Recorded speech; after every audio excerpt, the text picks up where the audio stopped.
Doo-doo-dee. It's Nandi! Hello friends, I've got some good news.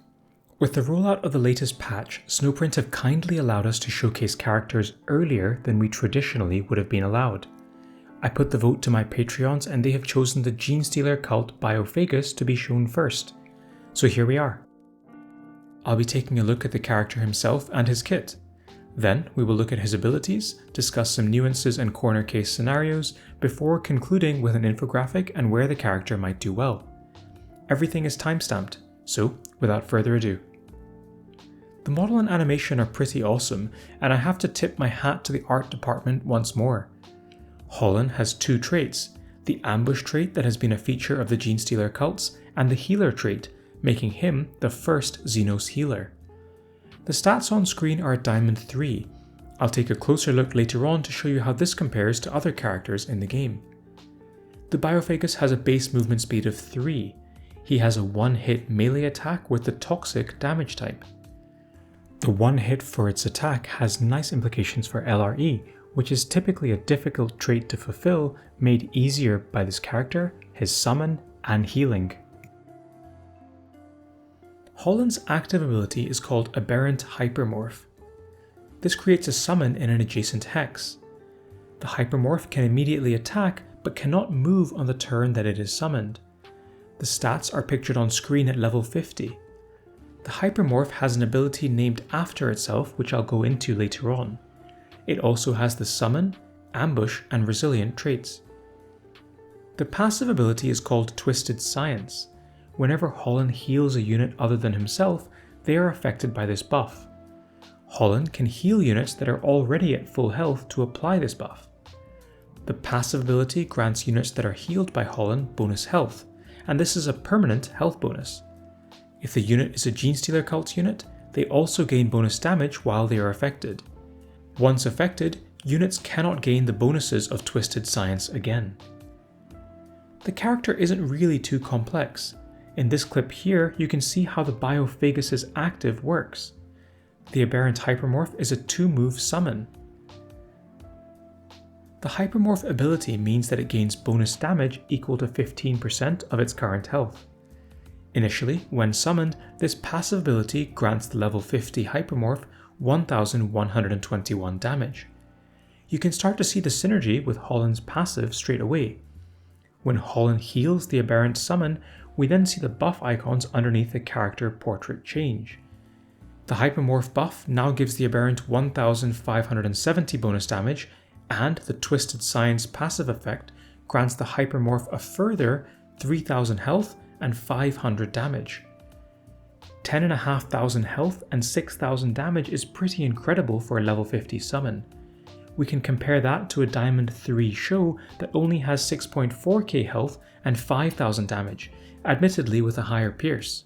This is all impressive even before we take in the Hypermorph's ability to respawn. As the clip plays out, Show manages to finally kill the Hypermorph.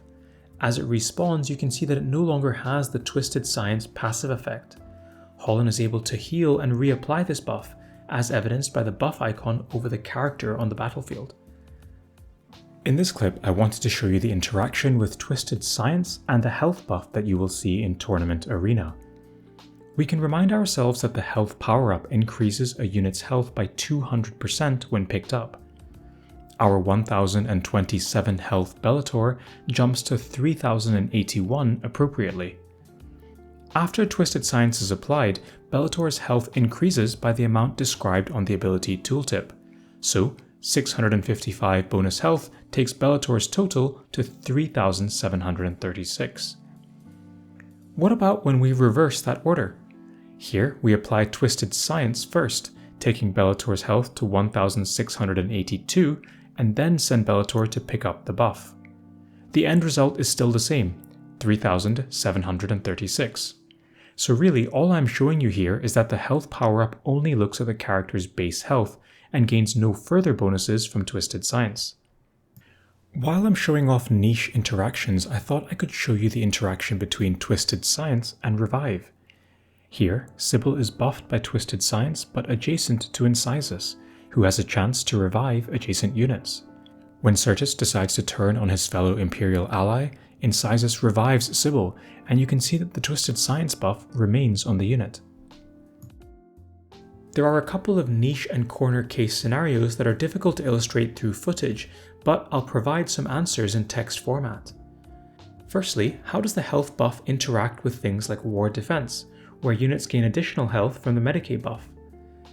The Medicae building takes the initial max health of the unit and otherwise should not interact with the Biophagus buff that is applied during the battle. How does the Twisted Science buff interact with skills that are based on health, for example Matineo or Lucian? Using Matineo as an example, he does bonus damage with his active after reaching 50% health. The skill looks at total health, including the Twisted Science buff when calculating for bonus damage. Since the Biophagus is a healer, we can spend a bit of time analysing that aspect of his kit. We are familiar by now with how healing works and is calculated. Healers look at their damage stat and number of melee hits, and these two numbers multiply together to give you a heal number. FMG, Tacticus Ambassador and Friend, has helped me put together these graphs. The Biophagus's actual heal stat isn't that impressive when compared to the other biological healers. In fact, Hollan has the lowest heal amount among the 4 existing biohealers in the game. However, he does do the cool permanent health boost when he applies Twisted Science. If we treat that health boost as a heal, because I suppose he is increasing the total health available for the unit, then the graph changes and looks a little bit more favourable. Having talked through his kit and showcased his abilities, here is a summary slide that shows the abilities and stats of the Biophagus at various cutoffs. Feel free to pause or screenshot if you'd like. The character is summarised on screen in my usual infographic style. Its numbers on the right are at Diamond 3. Tauan, Tacticus Ambassador and Friend has run those comparatively against the existing characters. Hollan's health and armour stats are on the lower side, at the 4th and 5th centiles respectively. That is put into context by his ambush trait that essentially lets him respawn once per battle. His damage against 0 armour puts him on the 23rd centile and 62nd centile against infinite armour. Nothing impressive, but remember that this character is a healer, not a damage dealer. Tauan has also run the numbers for the Aberrant Hypermorph to see how this stacks up to the existing field. The Hypermorph's health and armor stat are on the 30th and 13th centile respectively, actually reasonable when he can also respawn through ambush. His damage is on the 27th centile against 0 armor and bottom centile versus infinite armor due to his physical damage type. This doesn't account for the damage boost he gets through his passive trait, Hypermorph. That leads us to consider where the Biophagus might shine.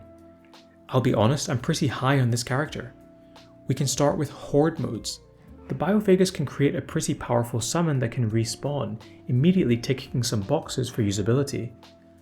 On top of that, Hollan gives a permanent health boost to your units and provides healing through the battle. He will need protected as he is fragile, but I'm struggling to think of many characters that will be better in Horde modes, and I'm giving Hollan a 5 here.